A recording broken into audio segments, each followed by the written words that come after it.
So, Anne, how did your meeting with Mr. Stevens and the Montex representative go? Quite well. Actually, it was very interesting. Did they come to any agreement? Well, for the moment, Montrax is going to print 3,000 copies of our next series of cookbooks. Mr. Stevens wants to give them a trial run and see how they work. If they meet their deadlines and price competitively, he'll sign on for larger deals in the future. Well, we're hoping to optimize our work and drive down costs a little. And the publishing market is in a deep crisis. Readership is dropping rapidly, which is driving down sales. At the same time, production costs are increasing because of foreign rights acquisition as well as distribution costs. As a matter of fact, I haven't bought many books recently. Tell me, Rachel, does this crisis also affect us here at Pilgrim? Certainly. The negative trends of the market are felt throughout the sector, beginning with those who work in it. In any case, I'm optimistic, and I'm sure this is just a passing crisis, and that the publishing sector will soon recover. That's probably what Gary wanted to talk to me about this morning. I saw him, and he said that he had something very important to tell me. Uh-huh. What? Why are you making that face? No, it's nothing, Anne. It's just that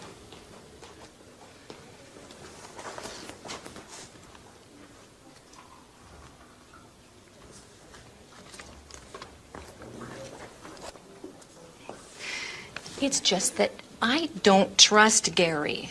He's a Latin lover and full of himself.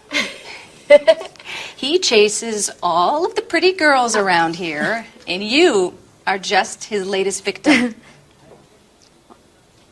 Look, Rachel, I'm perfectly capable of looking after myself. I only have a working relationship with Gary, and that's how it's going to stay. Sorry, Anne. I certainly didn't mean to offend you. I'm quite aware that you are an intelligent young woman who can keep men like Gary at a distance. In any case, I just wanted to warn you. I'm sure you'll agree with me once you get to know him. Right. Anne, are you ready for your next telephone call? Oh, yes. Okay, you need to get in touch with Mr. Bradford. He's a great author who has worked with us for years. He's quite friendly, and he's quite a wizard at the stove. He opened a restaurant a few years ago, but he sold it to move on to writing cookbooks. He knows 1,000 tricks in the kitchen, and he can make anything taste great, even tomato soup. Oh, come on, stop it, Gary. I've only had half a sandwich today, and hearing about tasty treats is driving me crazy. I know. Speaking of eating, when are we going to have dinner together? You don't know when to quit, do you?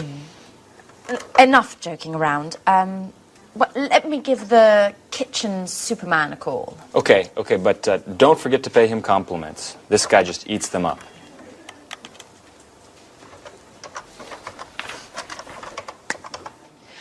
Hello, good morning. This is Anne Baxter from Pilgrim Publishing. Please may I speak to Mr. Bradford? Oh, Mrs. Bradford, hello.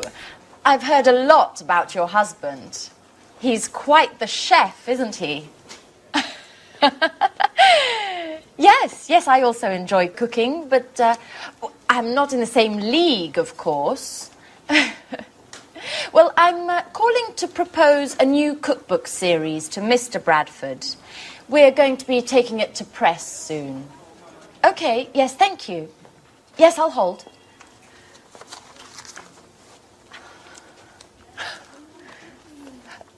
Good morning, Mr. Bradford. Hello, this is Anne Baxter from Pilgrim Publishing. First of all, congratulations. You're a legend around here. But as I was telling your wife, I'm calling to see if you're interested in participating in a new cookbook series that Yes. Yes, I know that you've always spoken to Gary Reynolds, but I'm the new colleague who's been assigned to this project. I beg your pardon? Well, excuse me, Mr. Bradford, but I don't understand why you consider Mr. Reynolds to be more competent than myself. In any case, if you'd like to speak to him, hold on a moment. I'll put you through. Hey, Mark. How are you? Yeah, I think you upset Anne, our new intern. Oh, she's a fantastic colleague, diligent and hard-working. Yeah, let's set up a meeting so you can meet her. You'll be very impressed.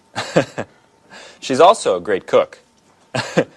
In the meantime, I'll send you a detailed outline of the project. Okay, and we'll see each other Tuesday at 10. Okay, right. Bye, Mark. Well, what a pleasant person he is. Oh, come on, Anne. Don't let him get to you. Mr. Bradford is just a little shy with those he doesn't know. But you'll see. He's quite a lot of fun once you've met him. Why don't we take a short break? How about a little fun on the telephone? I need to relax and have a good laugh. Okay. But who should we call? I know. Let's call my flatmate Alice. She's always looking for new boyfriends, and you could pretend to be a friend of Jack's, the other flatmate, saying that you saw a picture of her and that you'd love to meet her. Okay, but she isn't going to get angry with me, is she? Oh, no, we'll tell her it was just a joke.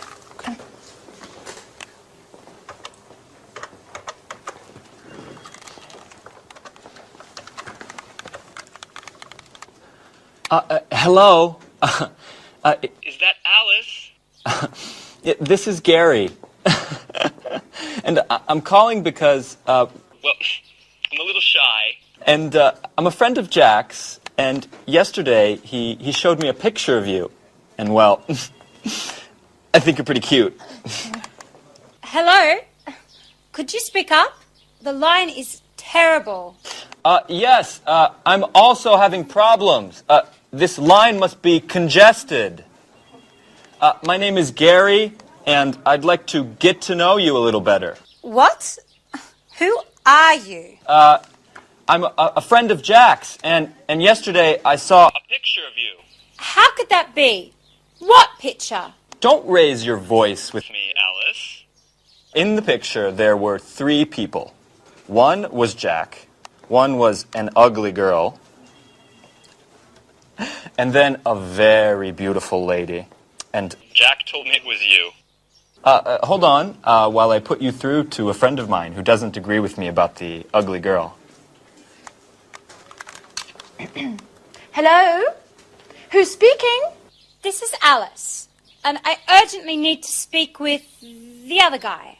I think his name is Gary. I'm afraid I can't hear you. Could you speak up? I said I urgently need to speak with Gary. Oh, I'm afraid Gary's very busy at the moment. If you'd like an appointment, I can fit you in the beginning of next month. What? You are joking, aren't you?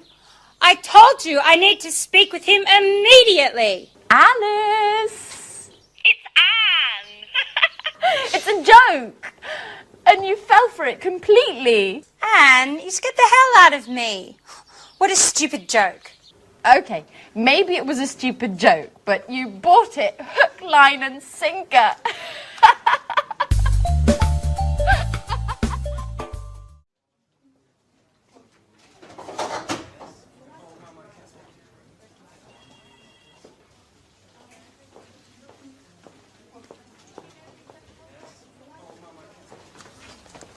Hi, Anne. Have you got a moment? I just have to show you a few things. Alice, how many times have I told you to call before you come and visit me at the office? If my boss finds out, I'll be in trouble. Oh, yes, I know. You're right. I'm sorry. Anyway, you are on your coffee break, and I just need some advice. I'm going out with Philip tonight. You know, the handsome guy I met at the library last week. Oh, I told you about him, didn't I? I don't know, Alice. I've lost count. Every week there's a different guy. And what's so important about him that you couldn't wait to see me? What if I wear this tonight? It's nice. Red suits you. Really? But if I wear this, I'll have to find the right black shawl. By the way, can you lend me the one you bought last Saturday? Alice, it's brand new. I haven't even worn it yet. Come on, Anne. I told you that this date is really important to me. Okay. What if I wore this one? That's pretty too. Yes, but if I wear this one, it would go better with your blue hat. Could you lend it to me? Oh. Please, Anne. Oh, Alice, no, not that one. It was a present from my sister. I'm very attached to it. Oh, please, Anne. Come on, help me, please. Okay, it's impossible to talk you out of anything anyway. But if I'd known you were going to borrow my entire wardrobe, I would have immediately told you I was very busy. Thanks, Anne. You're the best. Yeah. Okay, I'm going now. By the way, what would you say if I told you I had broken your camera? You've done what? Oh, come on, Anne. I'm joking. Oh, I think work is making you just a little bit too nervous. Bye.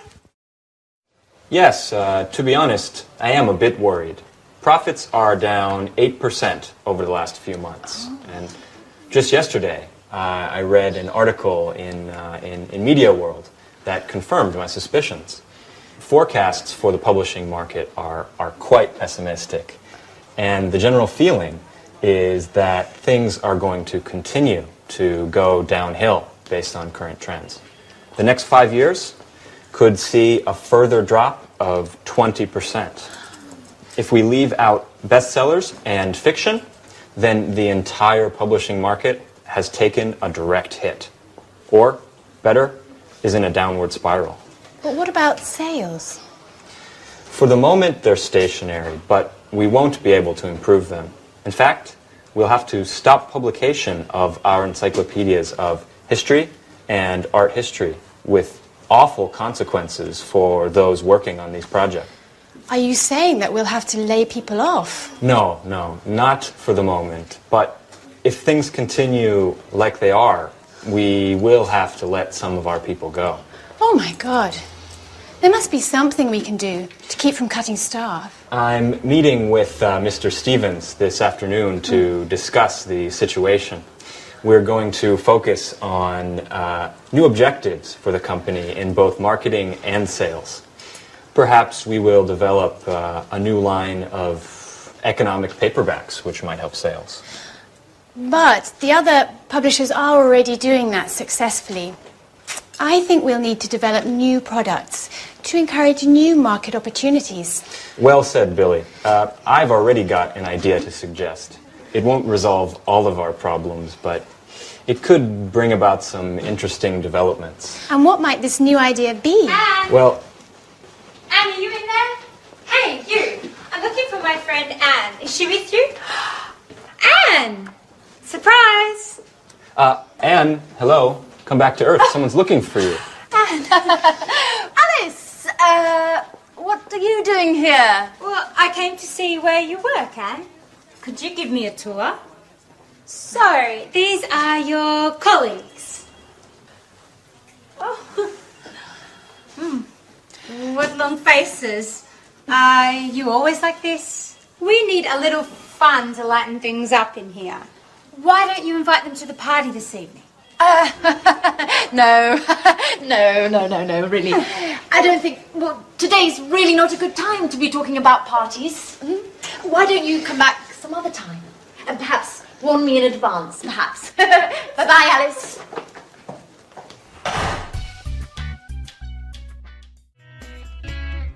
Yes, Mr. Jones. The collection is divided into thematic volumes. Your volume will be the first, dealing with starters. That's right. Yes, recipes should be written clearly and precisely. Well, I'm not sure I agree with you there. ingredients should be written separately, directly under the title of each dish. Okay, I'll expect your first instalment next week then. All right, goodbye, Mr. Jones. Goodbye.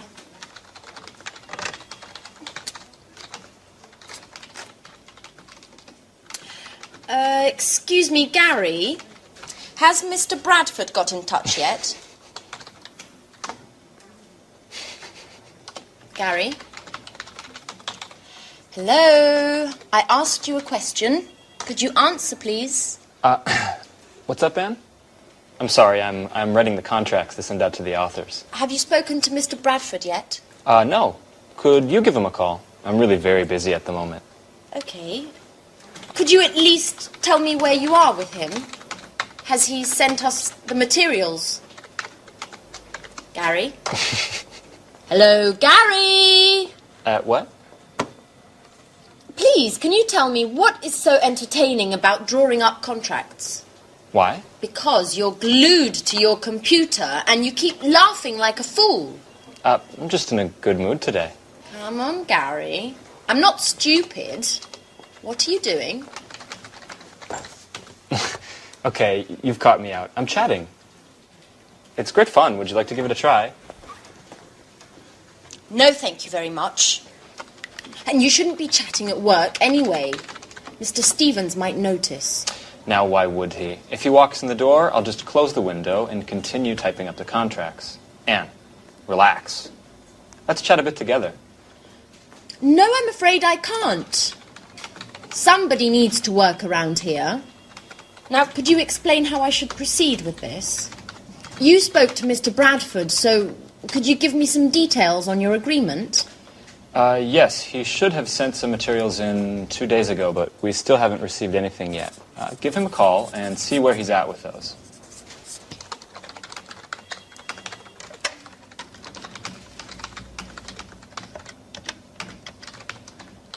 Hello, Mr. Bradford.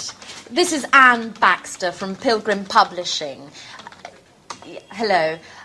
We are still waiting for the materials you should have sent us 2 days ago. I just wanted to know if you were having problem. Well, what does the index have to do with it? I'm afraid I don't understand. No, it's just I wasn't aware that... No, I don't think... What, could you just hold on a second? Hey, Mark, this is Gary. No, don't worry. Everything's just fine. Anne just didn't know. Have you finished the index, then? Okay, great. We'll expect your email, then. Okay. Bye, Mark. I hate you, Gary. If you spent a little time filling me in instead of chatting on your computer, I might just know what's going on around here. What? Ooh!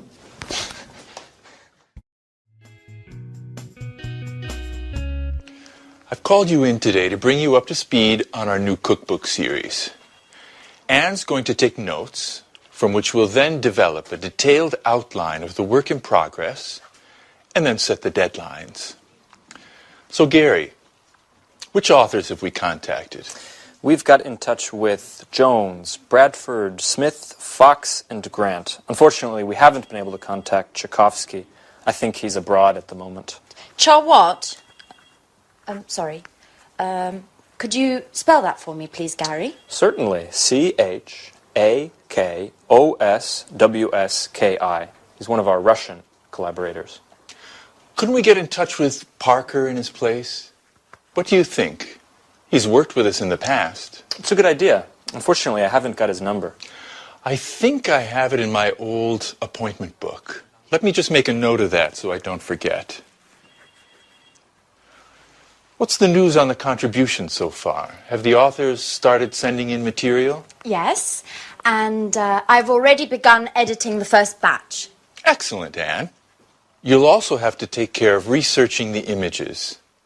When you've got those, you can send them along to the graphics department for page insertion. Let's move on to the typography. Rachel, have you seen the first batch of proofs we got from Montex today? Yes, Mr. Stevens. Great work, I must say. It seems to me that they've done an excellent job. Good. So it looks like we can trust them with this edition. Let's get a bid in immediately. Take note of that, Rachel. Yes, Mr. Stevens. I'll call them as soon as we finish this meeting. One last thing. We haven't found a title for this series. Do you have any ideas? Come on. Use your imagination. I want something original. Something catchy. Nothing? Okay, then that's your first task. Do some brainstorming to come up with some ideas, and then we'll go through them together. Why the long faces? There's nothing to worry about. You're a great team. I'm sure you'll think of something interesting. Okay? Gary, did you get that email problem fixed? Yes, I did. I set up a new account for you. You only have to create a new username and password. How do I do that? I'm hopeless with computers. I know you are. In fact, by now I've lost all hope with you. But you really do need to try to learn. I mean, email and internet are indispensable in this day and age. I know, Gary. You don't ever get tired of repeating that. I must admit, I'm a Luddite. How I miss the days when you wrote letters by hand and visited the library to do research. Everything's changed now. I think I've done well to learn to send and receive emails. Speaking of emails, I noticed what you were writing to the authors, and if you'll permit me, Rachel, your emails are much too stuffy and formal. They don't fit in at all with internet jargon. What are you saying? I'll give you an example. When you start off an email, you use, "We'd like to inform you that." It's quite old-fashioned, you know? It's better to write, "Did you know that?" Or another example. When you need to make an excuse, you begin, "We regret to inform you that." It's much better to use something like, "Unfortunately, we can't." It's less formal, but at the same time, more professional. Email needs to be kept simple and to the point. Use abbreviations as often as possible and keep phrases short. If you're writing to someone you know well, you can even add an emoticon. It's always a pleasure to get one. An emoticon? What the devil is that? You're so old school, Rachel. Emoticons are those little faces that you can make using keyboard characters that show how you're feeling at the time. Okay, Professor. I'll try to simplify and use a more colloquial tone when writing. Perhaps I'll even put in a smiley. It's not difficult. You'll see. Just let the magic of the internet transport you. But remember to use netiquette. You're talking like a computer manual. What is netiquette? It's good manners on the internet. It's the rules of the road, of the network. Rachel. You really do need to get some practice, don't you? I've got an idea. Why don't you let me sign you up for a forum? That way you can learn the rules of the road and the lingo as you surf. Speaking of which, do you like music? Huh? Music? Yes, very much so. Great. Then I'll add podcasting sites to your favorites. So you can download podcasts and maybe even burn them to disk. And Stop! Gary, oh, you're driving me crazy. I don't understand a word. Besides email, I have no desire to learn any of it. None of it. Do you understand?